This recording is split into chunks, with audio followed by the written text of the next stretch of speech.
trata sobre dos operaciones unitarias que involucran el manejo de partículas sólidas. En este caso tratamos lo que son lechos porosos y separación mecánica de partículas. En el tema de lechos porosos van a ver que ustedes tienen que tratar una determinada cantidad de agua a un caudal definido Q que pasa a través de un lecho de resinas de intercambio iónico y sale el agua tratada.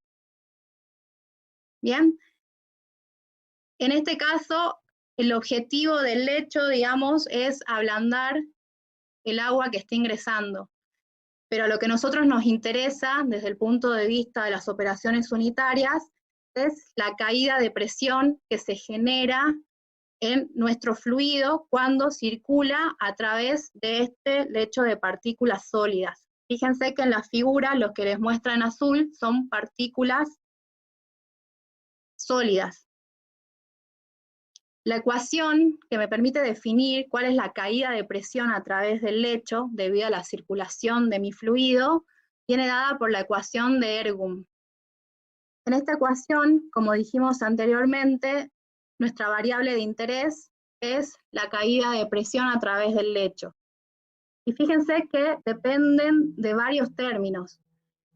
Uno de ellos corresponden a lo que es la dimensión misma de la columna. El término L se refiere a la altura del lecho, es decir, cuál es la altura de mi masa sólida dentro del equipo. Y es a lo cual nosotros denominamos L. Bien. Otro de los términos dependientes de este sistema son las propiedades del fluido. En este caso, siempre la viscosidad y la densidad se refieren a las propiedades del fluido que está circulando a través de mi lecho de partículas sólidas. Fíjense que nuevamente depende del término de la viscosidad y depende del término de la densidad, las cuales, como mencionamos anteriormente, dependen del valor de temperatura con la cual estén trabajando. Hay otros términos que están presentes en esta ecuación y las cuales son dependientes también del equipo. Fíjense que una de las variables que intervienen en esta ecuación es Bs, que es la velocidad superficial, es decir, la velocidad con la cual mi fluido está circulando a través del lecho. Y la misma se obtiene, al igual que vimos en la clase anterior, utilizando el término de lo que es la velocidad por el área. En general, el diámetro del equipo para estos problemas va a estar especificado. Fíjense que el equipo está constituido por un tanque cilíndrico dentro del cual nosotros tenemos nuestras partículas sólidas. Entonces dijimos que el diámetro del equipo va a ser una variable conocida y el caudal de fluido también es una variable conocida, porque es lo que yo quiero tratar con mi columna. Y obtenemos como dato el término de la velocidad superficial. Otro de los términos que contienen esta ecuación corresponden a parámetros que caracterizan al lecho de partículas sólidas.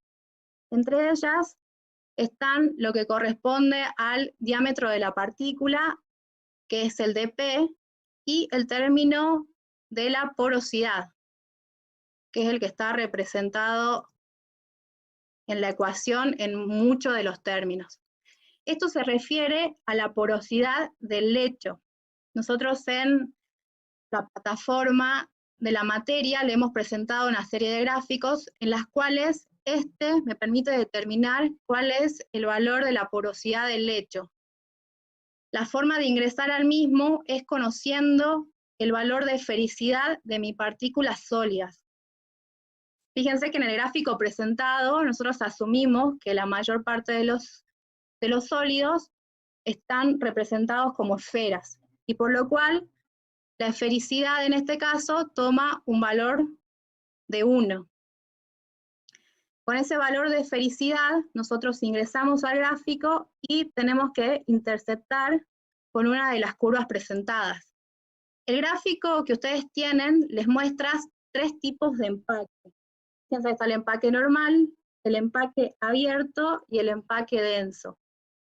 En general, nosotros vamos a utilizar lo que se conoce como empaque normal, con lo cual vamos con nuestro valor de esfericidad, que en este caso es 1, y que puede tomar otros valores dependiendo la forma de mi partícula sólida, y realizamos la lectura de la porosidad.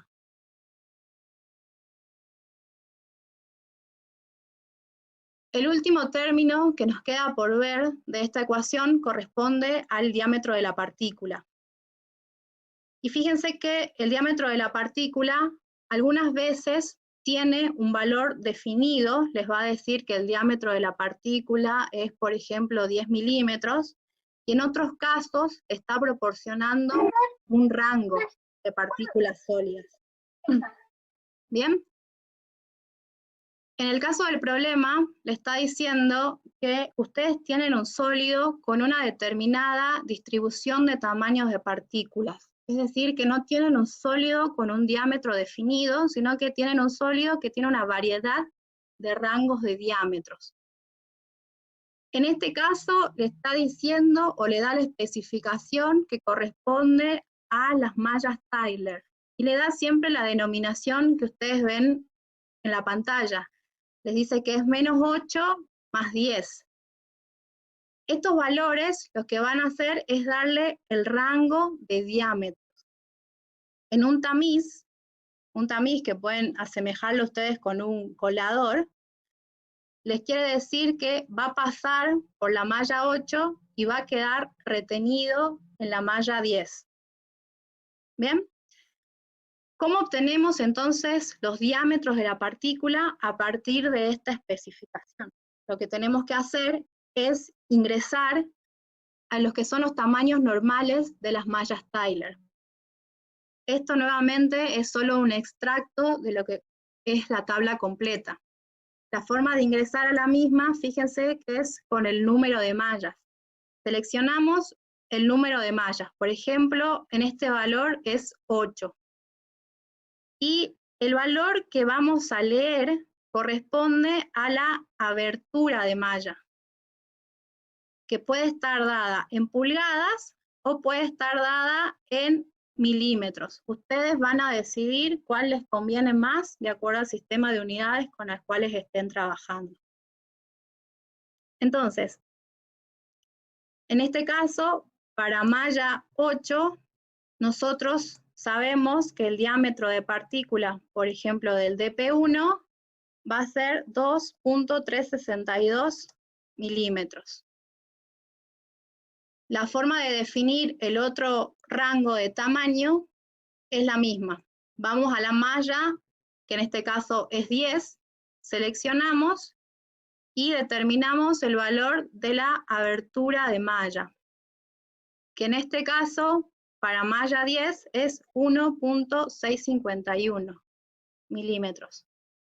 Fíjense que en la medida que nosotros aumentamos el número de mallas en mi separador de partículas, disminuye el tamaño o disminuye el diámetro de la misma.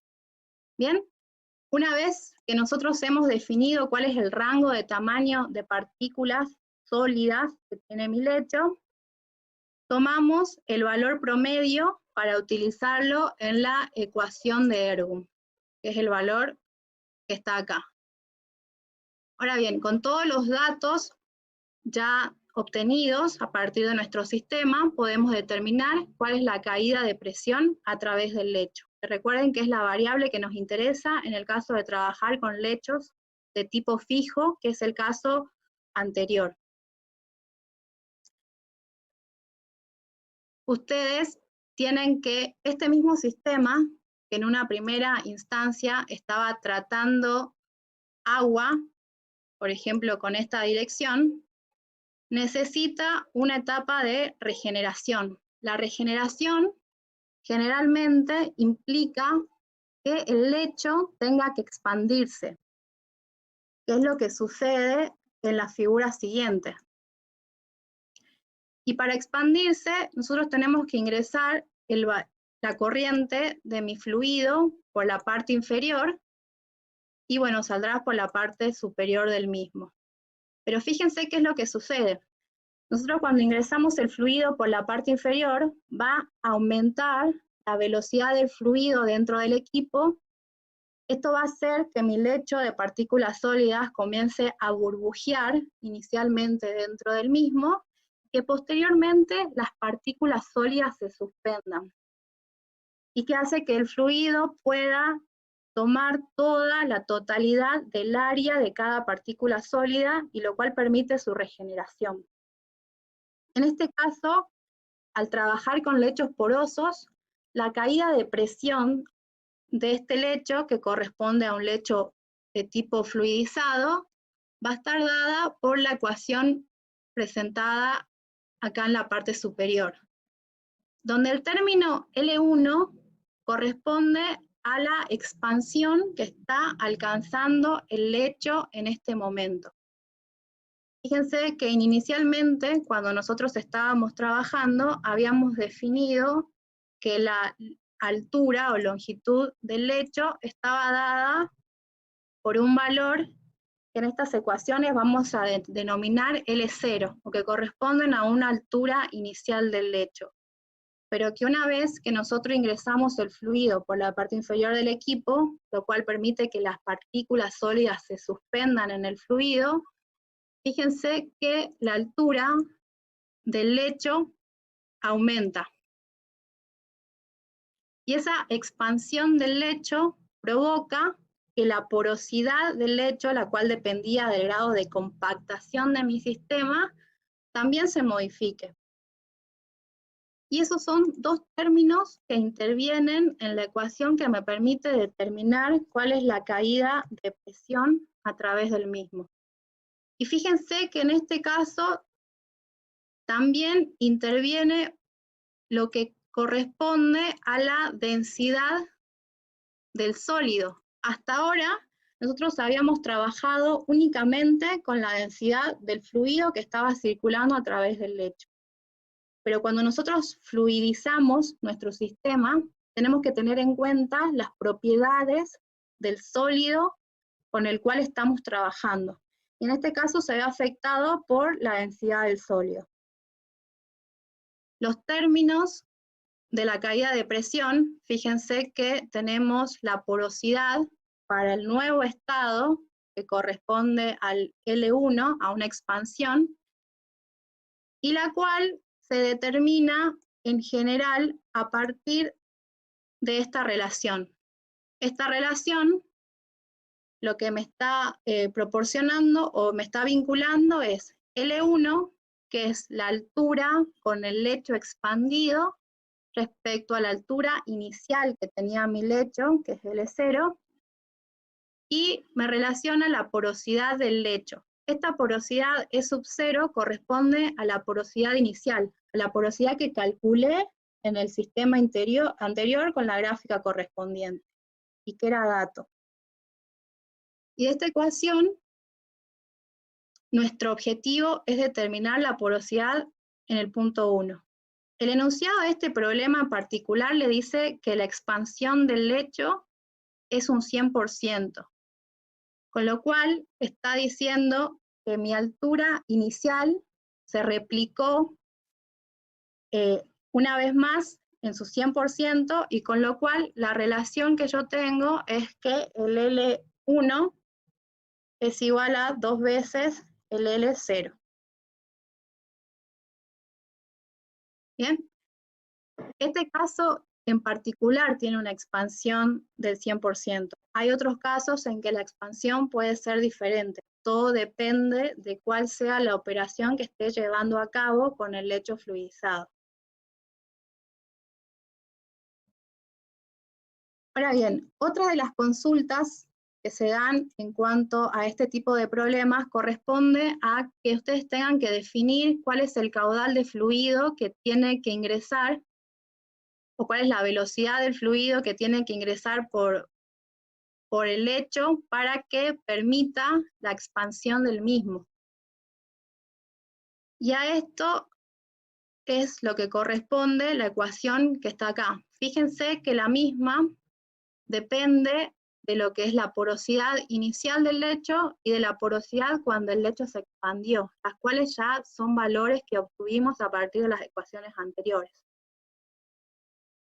Y depende de un término adicional, que es BS sub 0, que corresponde a la velocidad de inicio de fluidización, es decir, a la velocidad con la cual comienzan a moverse las partículas del lecho sólido cuando yo estoy ingresando mi fluido por la parte inferior. La misma la obtenemos a partir de la ecuación en las cuales nosotros nuevamente vemos que intervienen propiedades del sólido, como es la densidad S, y las propiedades del fluido, que siguen siendo el valor de densidad y viscosidad. Dependen también del diámetro de partículas, las cuales ya la obtuvimos previamente en el caso anterior, y dependen de nuestra porosidad inicial del lecho. Todos son valores conocidos, con los cuales, obteniendo la velocidad de inicio de fluidización y conociendo la expansión del lecho, podemos determinar la velocidad.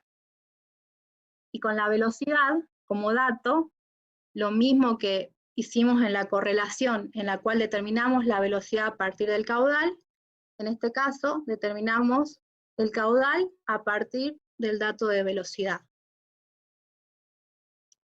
¿Bien?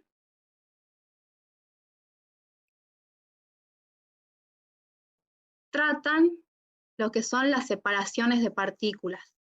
En este caso, nuevamente, nosotros vamos a tener un sólido que en este caso queremos separar. Les dice que ustedes tienen una mezcla sólida, formada por un sólido denominado A y un sólido denominado B, en las cuales están en un rango de tamaño también definido,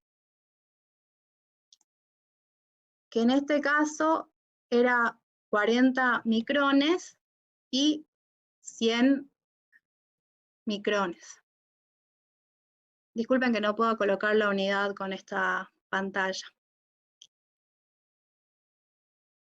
Entonces lo que tienen que hacer ustedes es separar el sólido A del sólido B, utilizando todas las propiedades relacionadas al comportamiento del sólido en un lecho fluido. En este caso, el equipo utilizado se conoce como el utriador. En el mismo, el sólido va a ingresar por la parte superior de nuestra columna y va a tener en general una dirección descendente, o eso es lo que pensamos nosotros. Y por la parte inferior de la misma va a ingresar una corriente fluida, corresponde al agua. El objetivo es que este ingreso de mi corriente fluida permita arrastrar un determinado sólido y poder separarlos en sólido A puro y sólido B puro. Vamos a ver luego que esto no es completamente posible utilizando una única columna. ¿Bien? La separación se va a basar fundamentalmente en determinar cuál es la velocidad con la cual el fluido tiene que circular para poder separar las partículas. El gráfico que está presentado a su derecha corresponde al comportamiento de los sólidos con respecto a su tamaño de partículas. Fíjense que D1 corresponde al diámetro inferior dentro de mi mezcla sólida y D4 corresponde al diámetro superior de la misma.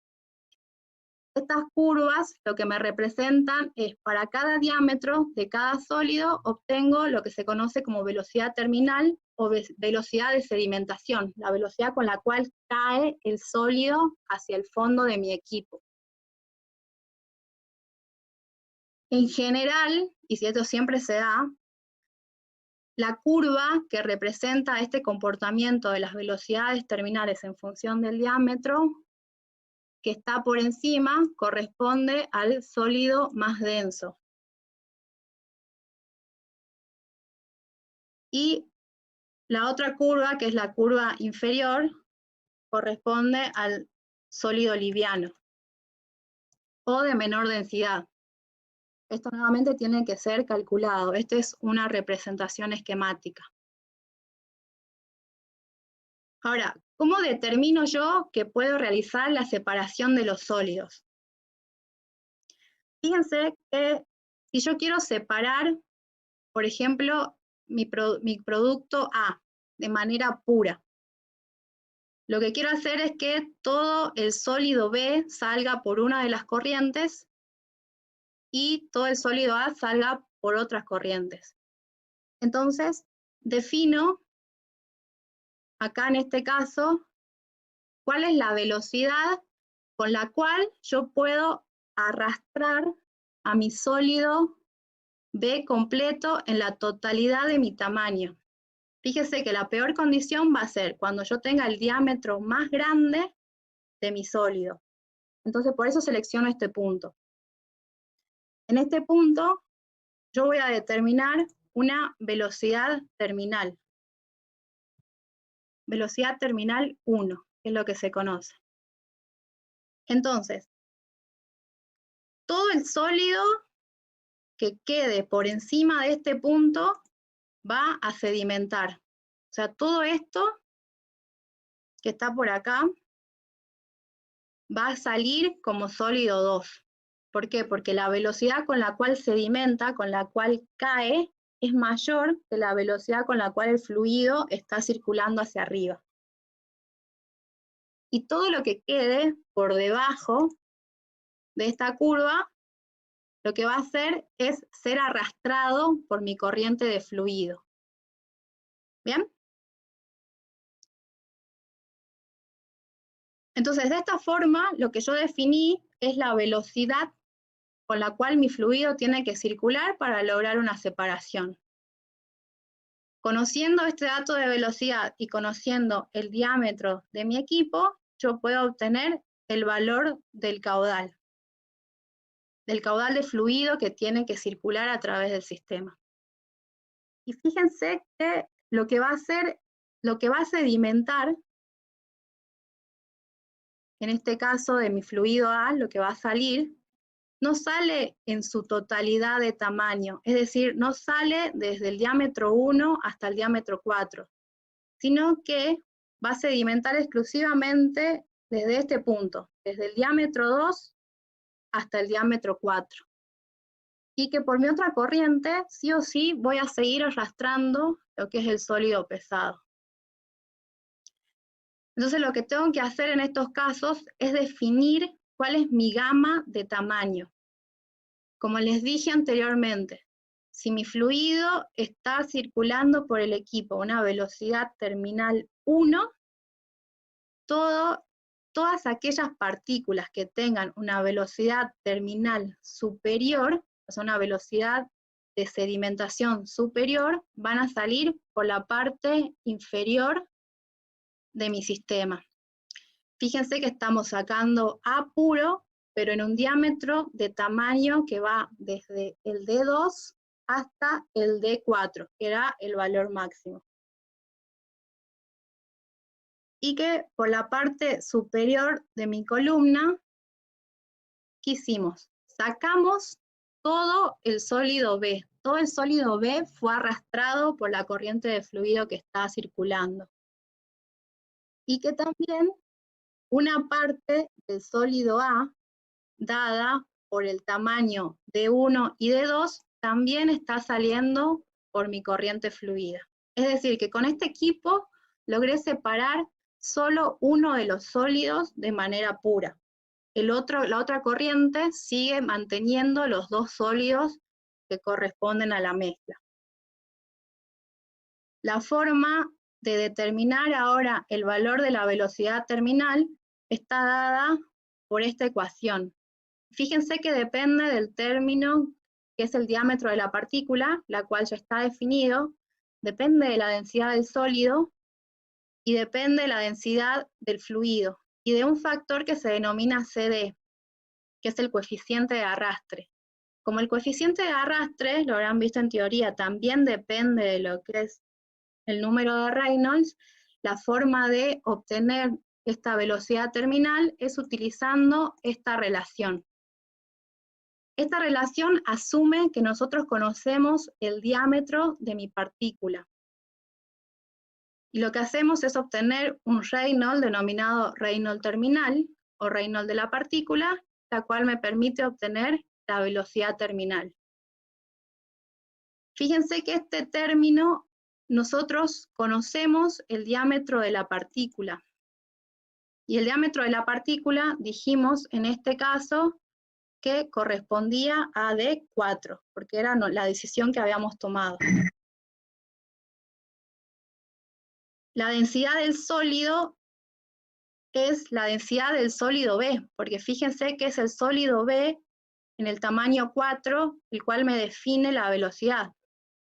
O sea que es la densidad de B. Bien. Y la densidad del fluido, que el fluido es común en ambos casos, y lo cual es dato. Todos los factores dentro de este término pueden ser calculados. Porque fíjense que tenemos todo, tenemos el diámetro de la partícula, tenemos la densidad del sólido y las propiedades del fluido. ¿Cómo hacemos para determinar entonces la velocidad terminal? Asumimos que cuando el Reynolds es igual a 1, todo este término va a valer 0 y por lo tanto mi CD va a ser igual a este término, lo cual es un valor conocido, como dijimos antes. Y luego ingresamos a la gráfica. En esta gráfica posicionamos nuestro sistema, nuestra ecuación. O sea, el Reynolds igual a 1 me dio un CD, por ejemplo, acá. Y lo que hago es utilizar la pendiente. Fíjese que es pendiente menos 2. O sea que para un valor de Reynolds igual a 10, el valor de CD se divide en 100, más o menos. O sea, ustedes lo pueden calcular a esto numéricamente, ¿no?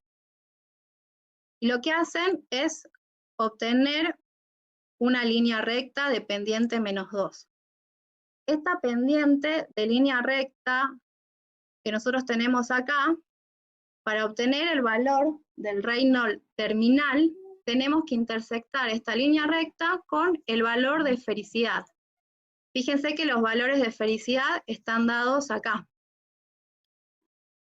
En este caso, nosotros podemos asumir que la esfericidad es igual a 1. Entonces vamos por esta curva que es de esfericidad igual a 1, intersecta a la línea recta que tracé recién, y leemos el número del Reynolds terminal. Con el Reynolds terminal, como dije nuevamente, podemos definir cuál es la velocidad terminal de mi sistema. La otra, ya definimos entonces cuál es el término, cuál es el valor de la velocidad terminal. El otro valor que nosotros tenemos que definir es el diámetro 2, porque tenemos que especificar cuál es el rango de tamaño de los sólidos que tenemos. Y la forma de definir esto es utilizando otra de las correlaciones que vieron en teoría y que también componen o intervienen el coeficiente de arrastre. Fíjense que en este caso nuestra velocidad terminal va a ser conocida, que es la que calculamos hace un momento. Y nuestra incógnita es el diámetro 2. La metodología es la misma, pero en este caso la densidad del sólido, como la densidad del sólido incógnita que yo tengo corresponde a la del sólido A, esta tiene que ser la densidad del sólido A.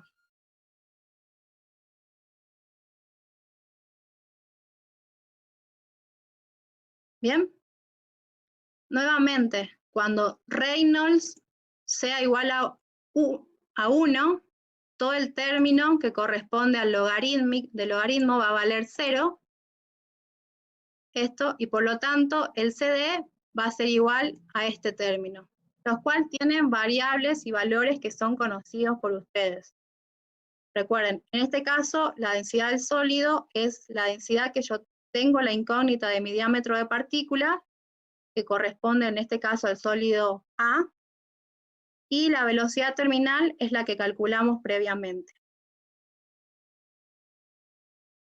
Bien, hecho esto, vamos nuevamente a mi sistema, pero fíjense que en la ecuación anterior le está dando una pendiente de 1. Realizo nuevamente la recta con pendiente más 1 y tengo que tener en cuenta el valor de la esfericidad de la partícula. Asumiendo que la esfericidad vale 1, voy a la intersección de mi curva de esfericidad con mi línea recta y obtengo el Reynolds terminal y por lo tanto el diámetro de la partícula. Bien, entonces tienen que tener en cuenta cuál es la información que ustedes quieren obtener. Fíjense que el enunciado del problema les va a solicitar que ustedes obtengan A puro y obtengan B puro. Con el primer equipo obtuvimos A puro, definiendo la velocidad terminal 1. Y por la parte superior, recuerden que seguía saliendo una mezcla de sólidos, con este rango de tamaño definido.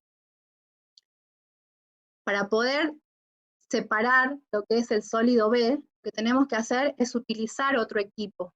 Y para ese equipo también tenemos que determinar la velocidad terminal.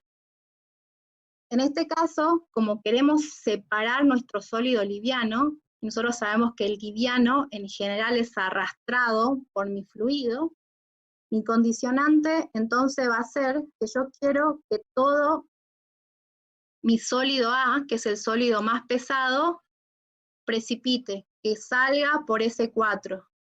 Entonces, ¿qué hago? Tomo el sólido A de menor diámetro y me aseguro que todo el sólido que se encuentra en este rango de A va a salir por la corriente S4. Y entonces, acá nuevamente tengo que calcular la velocidad terminal, tal cual como lo hice en el caso anterior. Y fíjense que por la corriente S4 va a sedimentar o va a salir también una mezcla de partículas. Tampoco sale A puro, sino que va a salir A con B en este rango de tamaño. Pero sí me garantizo con esta velocidad que por la parte superior únicamente va a salir el componente liviano puro. Entonces, hecho esto, tengo las mismas incógnitas que en el caso anterior. Tengo que determinar cuál es la velocidad terminal del fluido, de velocidad terminal de la partícula, para definir cuál es el caudal de fluido, y una vez hecho esto, determinar los rangos de partículas que van a salir por cada una de las corrientes, los cuales, como vimos anteriormente, se determinan a partir de los métodos del coeficiente de arrastre. ¿Ok? Un último punto, y el cual está involucrado y va a estar presente en la mayor parte de los prácticos, es cómo se modifica, en este caso, nuestro balance de energía para poder determinar la potencia de la bomba. Fíjense que en la clase pasada nosotros analizamos el sistema considerando únicamente pérdidas de energía debido a la fricción. Sin embargo, en este caso, como tenemos equipos en la línea, como puede ser un lecho poroso, un lecho de partículas o un lecho fluidizado, tenemos que incorporar un término adicional que corresponde a la caída de presión que tienen mis equipos. Fíjense que esta ecuación nosotros vamos a tener una caída de presión y acá lo que me faltó es dividirlo por el valor de la densidad para que me quede en las mismas unidades del balance de energía. Bien. Entonces, el dato de caída de presión era de nuestro interés cuando nosotros veíamos lechos porosos, tanto fijos como lechos fluidizados, que habíamos visto anteriormente. Entonces, en este caso, la bomba, que tiene que darme la energía necesaria para que el fluido circule, tiene que considerar cuánta energía va a perder al atravesar el lecho de partículas que tengo en este equipo. El resto de los términos sigue siendo totalmente idéntico a lo que vimos en la clase pasada.